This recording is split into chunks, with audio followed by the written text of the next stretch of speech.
यही तो बीजेपी वाले कर रहे थे ना, 2 रुपए 3 रुपए डॉलर ला लेंगे और हर बंदे के खाते में 15-15 लाख डाल देंगे। कहाँ गया पैसा? वो बयान ये नहीं था कि 15 लाख डालेंगे, बयान ये था कि काला धन इतना है बाहर, अगर देश में लाया जाए तो प्रत्येक व्यक्ति के खाते में 15 लाख आ सकते हैं। हम 2 रुपए में डॉलर ला लेंगे। अब डॉलर का रेट क्या है? अब रही बात डॉलर की, डॉलर जो है वो भारत डिसाइड नहीं करता, अंतरराष्ट्रीय लेवल पर डिसाइड होता है कि डॉलर कहाँ पहुंच रहा है। हिंदुस्तान की जनता ने इनको 2 बार मैंडेट दिया, 2 बार सरकार चुला चुके हैं। 10 साल काफी नहीं है इनको काला धन लाने के लिए, फिर अभी 5 साल दे दिए। ये राजीव गांधी लाए कंप्यूटर और फोन टेलीफोन सब ये टाइम राजीव गांधी को भी ये विरोध कर रहे थे बीजेपी वाले, पता है आपको? 81-82 में, तब राजीव गांधी राजनीति में नहीं थे। तो ये जो भ्रम फैलाया जाता है ना भारत में कि राजीव गांधी कंप्यूटर अपने सर पे रख के थोड़ी लाए थे, उसके पहले इंडिया आईटी सेक्टर में 1969 के एग्रीमेंट के तहत आईआईटी वाले जितने स्टूडेंट थे वो सुपर कंप्यूटर 1973 में बना चुके थे। इसरो कब आया भाई साहब? बिल्कुल कांग्रेस के जमाने में आया। हाँ, तो अब क्यों अब मोदी जी अब बजट कितना था तब इसरो का? मेरी बात सुनो, हमें पता नहीं है, हम पूरा डाटा, हम कभी एमपी नहीं बने, एमएलए नहीं बने। प्रॉब्लम ही यही है ना कि हमारे नेता झूठ बोलते हैं ना, कोई पूरा बयान सुनता है ना कोई बात सुनता है, बस झूठ बोलना। जब अपनी बात करनी होती है तो सब लोग झूठ बोलने आ जाते हैं। देखिए ऐसा है कि अगर सरकार को गिरना होता ना तो वो 4 तारीख को ही मोदी जी ने रिजाइन करने का फैसला कर लिया था। अनकंडीशनल सपोर्ट दिया गया टीडीपी और नीतीश कुमार की तरफ से। देखिए अगर राहुल गांधी सरकार में आते हैं तो उनको 8,500 रुपया महीना वाला जो स्कीम है और 1 लाख रुपया जो खटाखट देने का वादा किया है, उसके लिए तो लोग उनका जीना हराम कर देंगे। मोदी साहब ने कहा था हर आम आदमी के खाते में जितना अब तक 70 साल में लूटा है पैसा 15 लाख डाल दूंगा, अभी तक नहीं आया। प्रॉपर, फिर मैं बोलूंगा आप चिल्लाते हो, प्रॉपर बयान क्या था वो बताइए। ठीक, प्रॉपर बयान था उनका, जो यहाँ का हिंदुस्तान के अंदर काला धन बाहर है ना, वो पूरा हिंदुस्तान के अंदर लाके आम जनता में बांट देंगे, एक बंदे के बांट देंगे। ये था बयान। अगर मैं बोलूं ये बयान नहीं था फिर? नहीं, यही बयान था, एक आम आदमी के खाते। ये बयान नहीं था सर, प्लीज आप चेक कीजिए, ये बयान नहीं था एग्जैक्ट, ये बयान नहीं था। गलत बात कर रहे हैं आप, फिर गलत बात कर रहे हैं भाई साहब। 2014 में डॉलर का रेट क्या था? क्या था रेट? आप बताइए क्या था? नहीं, मेरे को पता नहीं, आपको तो बहुत पता होगा। 60 के आसपास था। क्या बोल रहे थे? हम 2 रुपए में डॉलर ला लेंगे। अब डॉलर का रेट क्या है? अब क्या है बताओ ना। डॉलर, फिर मैं, आप एक मुद्दे पे बात कीजिए, आपको डॉलर के मुद्दे पे बात करनी है या काला धन पे बात करनी है? आप मुद्दा डिसाइड कीजिए, मैं एक मुद्दे पे बात कर सकता हूँ। मैं एक मुद्दा चूज कीजिए, एक मुद्दा चूज कीजिए, मैं उस पर बात करूंगा। आप एक मुद्दा चूज कीजिए, या डॉलर चूज कीजिए या अर्थव्यवस्था चूज कीजिए। बात कर रहा हूँ मैं, फिर बहस कर रहे हैं, एक मुद्दा चूज कीजिए ना। यही बोल रहा हूँ ना आपको। देखो हिंदुस्तान के अंदर 2014 में ये सत्ता में आए थे, क्या बोल रहे थे? 62-63 रुपीज एक डॉलर था, ये बोल रहे थे 2 रुपए डॉलर ले आ जाएंगे हम हिंदुस्तान। आज अगर सुनने की हिम्मत है तो सुनिए, दोनों जवाब दूंगा मैं आपको, दोनों जवाब, एक सेकंड, दोनों जवाब दूंगा। सबसे पहले अर्थव्यवस्था की बात कर लेते हैं। 2013 में और 2024 की अर्थव्यवस्था में कितना डिफरेंस है, आपके मुंह से सुनना चाहता हूं। भाई साहब देखो, हम पढ़े लिखे नहीं है, मैं हिंदुस्तान के कोने से आया हूँ, मेरा है बैंगलोर। मैं बता देता हूँ, जवाब सुन लीजिए। मेरी बात सुनो, मेरा है बैंगलोर, कर्नाटक से आया हूँ, समझो बात। इसके ऊपर जो चिल्ला रहे थे ना, तो मैं भी एक आम आदमी हूँ, समझ रहे हो क्या? जब आम आदमी की आवाज सुनने आए हो, उनसे बात करने आओ, उनके ऊपर तुम चिल्ला रहे हो, तो बात आपकी तो प्रॉपर सुन रहा हूँ मैं, आपकी तो प्रॉपर सुन रहा हूँ। सुनो ना, इसीलिए मैं बात करने नहीं आया था, यहाँ देख रहा था। जब जवाब दो, आपको जवाब दो अर्थव्यवस्था, और आपने डॉलर पे सवाल किया था। अर्थव्यवस्था की अगर बात करें 2013 में 14वें पायदान पे थी, अभी 5वें पायदान पर है, 4थे पायदान पर है भारत की अर्थव्यवस्था। इससे डिसाइड कर लीजिए भारत की अर्थव्यवस्था सुधरी है या बिगड़ी है। रही बात डॉलर की, डॉलर जो है वो भारत डिसाइड नहीं करता, अंतरराष्ट्रीय लेवल पर डिसाइड होता है कि डॉलर कहाँ पहुंच रहा है। तो हिंदुस्तान में क्यों प्रधानमंत्री साहब समझेंगे? अगर समझदार है तो समझेंगे। समझ सकते हैं, फिर तो बयानबाजी क्यों कर रहे हैं? कौन कर रहा है? यही तो बीजेपी वाले कर रहे थे ना, 2 रुपए 3 रुपए डॉलर ला लेंगे और हर बंदे के खाते में 15-15 लाख डाल देंगे। कहाँ गया पैसा जो काला धन लाया मोदी साहब ने? क्या किया पैसा? पहले क्लियर कर दूं, वो बयान ये नहीं था कि 15 लाख डालेंगे, बयान ये था कि काला धन इतना है बाहर, अगर देश में लाया जाए तो प्रत्येक व्यक्ति के खाते में 15 लाख आ सकते हैं, आ सकते हैं, और डाल दूंगा, ये डिफरेंट है सर। सही बात, आ सकते हैं। तो 10 साल हो गए, फिर अब 15 साल होने को जा रहे हैं, कब लाएंगे मोदी साहब? इनसे सवाल है मेरा। तो यही सवाल तो मैं आप लोगों से पूछता हूँ। आप चीखम चिल्लाना शुरू कर देते हैं, बेतु की बात करना शुरू कर देते हैं। अब सवाल कीजिए ना कि मोदी जी ने काला धन क्यों वापस नहीं लाया? ये सवाल करने का अधिकार है आपको, पूरा अधिकार है, जायज सवाल कीजिए। देखो हिंदुस्तान की जनता ने इनको 2 बार इनको मैंडेट दिया, 2 बार सरकार चला चुके हैं। 10 साल काफ़ी नहीं है इनको काला धन लाने के लिए, फिर अभी 5 साल दे दिए। अभी काफ़ी नहीं है 5 साल, अगर हो सके तो काला धन ला ले। बहुत गरीबी है यहाँ पे, देखो रोजी नहीं है किसी के। हाँ, सबका भला हो जाएगा। 10-10 लाख आ जाए, 2-2 लाख आ जाए, जो भी आ जाए तो हर बंदा खुश हो जाएगा। अच्छा, आप करते क्या हैं, थोड़ा सा ये बताइए। मैं तो कारों का सेल परचेस का काम है मेरा। सेल परचेस का काम है। अगर आप भारत की पॉपुलेशन के हिसाब से देखें, क्या ये पॉसिबल है कि गवर्नमेंट, कोई भी गवर्नमेंट 10 लाख की बात छोड़ दीजिए, 1 लाख रुपया भी किसी के खाते में ट्रांसफर करे? क्या ये पॉसिबल है? नहीं, सही बात है। अब जो आप मुद्दे पे आए ना, सही बात है। तो मोदी जी इतने बड़े प्रधानमंत्री होके, तो भारत के एक नंबर उनके नागरिक होके क्यों झूठ बोले? आप सवाल करो ना उनसे।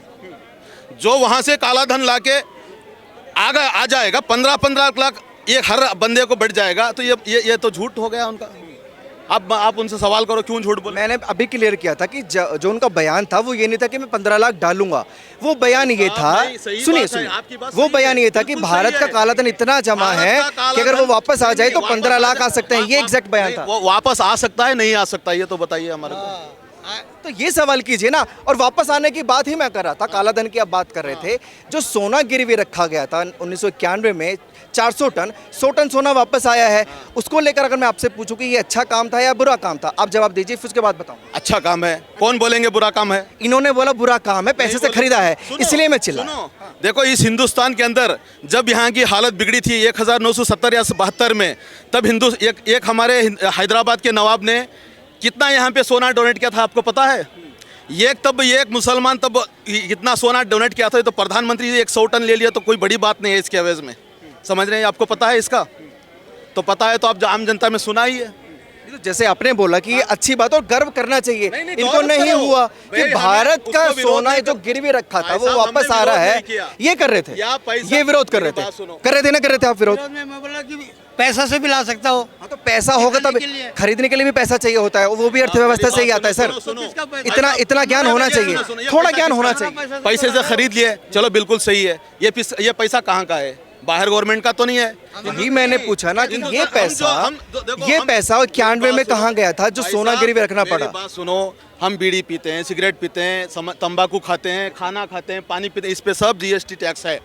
समझ रहे हैं? हमारा पैसे से खरीदे हैं, कोई मोदी साहब अपने जेब से नहीं खरीदे हैं। समझे बात? हाँ, इन्होंने 100 टन सोना लाया तो गौरव की बात है, ये बिल्कुल गलत। सब सेल्स का काम करते हैं। आपने कहा कि मोदी के पास भी हम लोगों का पैसा है। मोदी से पहले जो गवर्नमेंट थी, क्या उस टाइम में जनता टैक्स नहीं भरती थी? इतने जीएसटी नहीं था ना तब। टैक्स तो थे ना? हाँ, टैक्स थे, जीएसटी नहीं था ना तब। जीएसटी लाने मनमोहन सिंह सरकार ने, आपको तो मेरी बात सुनो, जब जीएसटी लागू करने के लिए मनमोहन सिंह सरकार ने प्लान बनाया तो मोदी सब चिल्ला रहे थे मैं नहीं दूंगा, तो उसके बाद प्रधानमंत्री हुए, ये खुद जीएसटी लगा दिए। देखिए, अगर मैं मोटा बात करूं, सेल्स में काफ़ी सारे टैक्सेस को मिलाकर एक जीएसटी बनाया गया, और टैक्स पहले भी जाता था। लेकिन अगर जीएसटी की वजह से भारत का सोना वापस आ सकता है तो ये तो गर्व की बात होनी चाहिए। अरे भाई, मैं बिल्कुल बोल रहा हूँ आपको, तब से चिल्ला के बोल रहा हूँ, गर्व की बात है। कौन गलत बोला आपको? कह रहे हैं कि पैसे से खरीद लिया। ये पैसे का इस्तेमाल पहले की सरकारों ने क्यों नहीं किया? ये जीएसटी लगाकर पहले सोना रुक सकता था, तो क्यों नहीं रोका? देखो, आपको एक बात बोलूँ, 1990 पर एक महीना मेरे जेब में 10 रुपये नहीं रहा था। समझ रहे हो क्या? आज 100 रुपये की 500 की नोट की कोई वैल्यू नहीं है। पैसे की बात मत करो आप। समझ रहे हो क्या? जब मैं 1972 में पैदा हुआ था ना, उसके पास 75 या 70 पर 6 में स्कूल जाता था। हमारे घर में 5 पैसे देते थे मेरे को, मेरे माता पिता ने 5 पैसे देते थे, उसकी तब वैल्यू थी। आज 500 की नोट देंगे ना, उसकी वैल्यू नहीं है। आप बात मत करो उसकी। बहुत खूबसूरत सवाल किया आपने। इस चीज को देखकर आपको क्या लगता है, भारत तरक्की की कगार पर है? बिल्कुल तरक्की है। हाँ, तो तरक्की किसकी है? सिर्फ पैसे वालों की है। समझ रहे हो क्या? जो बड़े बड़ी कंपनीज है, जो बड़े बड़े कारपोरेट्स है, उनकी तरक्की है। आम जनता की तरक्की क्या हुई अब तक? कोई बताओ, मोदी साहब से सवाल करो ना। हाँ भाई, आपने भी बोला कि मैं आम नागरिक हूँ और सेल्स का काम करता हूँ। आपके पास भी पैसा है, इनके पास भी पैसा है, लेकिन देखिए फोन रखे हुए, ये आम नागरिक की बात है, ये इनके पास भी फोन मिलेगा। पहले के टाइम पे आप कह रहे कि 5 पैसे को इंसान तरसते थे, स्मार्टफोन की है, ऐसे फोन की तो दूर की बात है। ये भी तो डेवलपमेंट है। कौन है? ये राजीव गांधी लाए कंप्यूटर और फोन, टेलीफोन सब। ये टाइम पे राजीव गांधी को भी ये विरोध कर रहे थे बीजेपी वाले। पता है आपको इसका? हाँ, कैसे? ये आपको पता नहीं है तो छोड़ दो सवाल करने। आपको जो पता आप पूरी बात बताइए ना, फिर मैं बात करता हूँ। ठीक है, कौन मना करता है? डिनाई कौन आप करता तो जवाब तो देना। विरोध कौन करता है? बिल्कुल लाए थे। कंप्यूटर कौन लेके आए? मना कौन करता है? फिर कंप्यूटर देखो, तब बाप था कंप्यूटर वो। अब ये सब फोन जो जब बने हैं ना, ये सब बच्चे हैं, समझ रहे हो? तब हिंदुस्तान का जो तरक्की पे जो चल रहा था वो राजीव गांधी था, समझ रहे हो क्या? अच्छा, विरोध करने की मैं बात करूं तो अपोजिशन जो होता है। मेरा एक सवाल था जी, सर, नारायण मूर्ति ने अपनी कंपनी कब शुरू की थी?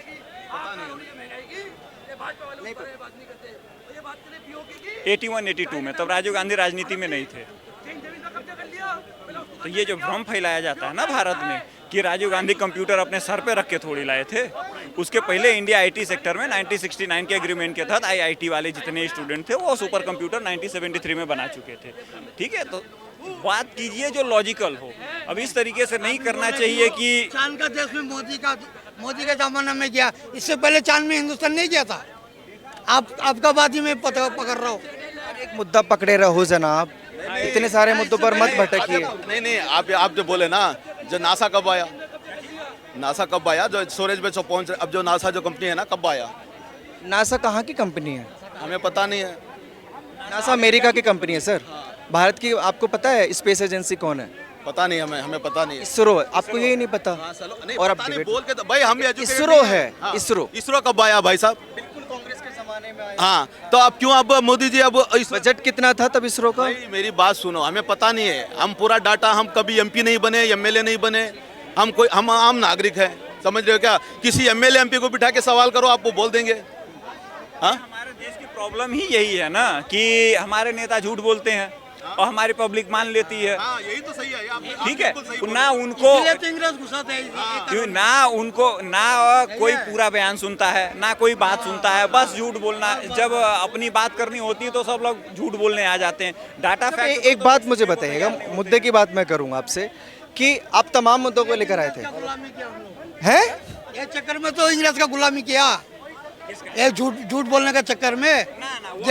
मुंगलों को बोला कि देखो तुम आपस में लड़ लो, तुमको सब कुछ दे दूंगा, तो झूठ बोला के तो लड़ाया इंग्रज ने। अब क्यों लड़ रहे थे फिर? अब क्यों लड़ रहे थे? अभी काले दिन के चक्कर में? काले दिन तो बोला था, अभी आएगा, अभी लाएगा, मोदी ला रहा है। अच्छा, बैसाखी की सरकार, कुछ लोग बोल रहे हैं कि बैसाखी की सरकार है, टिकनी भाई। देखिए, ऐसा है कि अगर सरकार को गिरना होता ना तो वो 4 तारीख को ही मोदी जी ने रिजाइन करने का फैसला कर लिया था।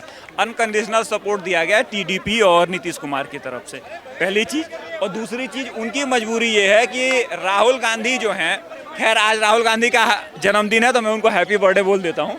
देखिए, राहुल गांधी जी वो गलती नहीं करेंगे जो यूपीए की सरकार ने करी है।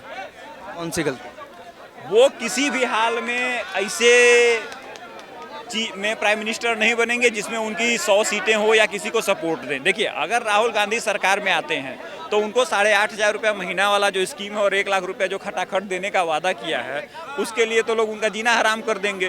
और देखिए, कांग्रेस को बर्बाद करने में केवल रीजनल पार्टियों का हाथ रहा है, चाहे 2G का केस हो, चाहे कोलगेट का केस हो, चाहे जो भी केस हुआ है यूपीए के टाइम में। उस यूपीए के टाइम में सारे अपोजिशन, उनके सहयोगी पार्टियों के मंत्री अरेस्ट हुए थे। ठीक है, अब उसकी बदनामी राहुल गांधी दोबारा अपने मत्थे नहीं लेंगे, इसीलिए उन्होंने क्लियर कर दिया था कि भैया मुझे सरकार बनाने में कोई इंटरेस्ट नहीं है। अब उनको सरकार बनाना नहीं है, मोदी जी इस्तीफा दे रहे हैं तो चाहे नायडू हो, चाहे पासवान हो, चाहे जितने लोग हों, सबकी हालत खराब है। भैया हम वो करके क्या करेंगे? तो भैया तुम्हारी जो मर्जी करो, हमको अपनी सरकार चलाने दो। एक सवाल मैं आपसे करना चाहता हूँ, अभी कुछ लोग मेरे साथ जुड़े हुए थे, वो पिछली जो सरकार थी कांग्रेस की, उसकी बातें कर रहे थे कि उस ज़माने में देश सेवा वो करती थी कांग्रेस पार्टी, और कांग्रेस पार्टी की इकलौती ऐसी पार्टी जिसको कुर्सी का लालच नहीं है। अच्छा, ये किसने कहा आपको? अब एक चाचा खड़े थे, वो देखिए, कुछ लोग इस देश में जो झूठ बोलते हैं, ठीक है, नैरेटिव बोलने के लिए, उनका काम यही है कि झूठ बोलना, फैक्ट पे कोई बात नहीं करता। ठीक है, फैक्ट की बात होती है, नेहरू लियाकत पैक्ट पे बात कर लीजिए, बंटवारे पे बात कर लीजिए, या फिर कांग्रेस के भ्रष्टाचार पे बात कर लीजिए, उस पर कोई बात नहीं करता। वो अभी का भाई साहब बोल रहे थे कि राहुल गांधी जी राजीव गांधी जी कंप्यूटर लेके आए थे। भैया, राजीव गांधी अपने सर पे कंप्यूटर लेके थोड़ी आए थे। तो देखिए, देश गुमराह है और देश में झूठ बोला जाता है और केवल झूठ बोला जाता है।